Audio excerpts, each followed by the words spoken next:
నమస్తే, welcome to Andhraprabha. నేను నాగేశ్వరి.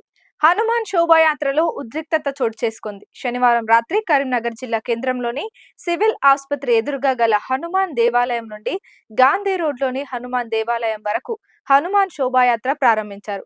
శోభాయాత్ర ఓ వ్యక్తి కత్తి చేత భూని శోభాయాత్రలో గందరగోళం సృష్టించాడు.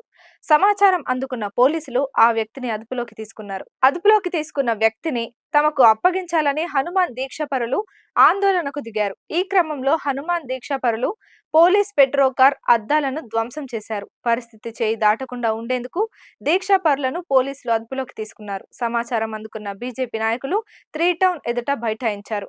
వారిని సైతం పోలీసులు అదుపులోకి తీసుకుని పరిస్థితిని అదుపులోకి తెచ్చారు. హనుమాన్ దీక్షాపరులతో పాటు బీజేపీ నాయకులను అరెస్ట్ చేయడం సిగ్గుచేటని ఎంపీ బండి సంజయ్ కుమార్ పేర్కొన్నారు.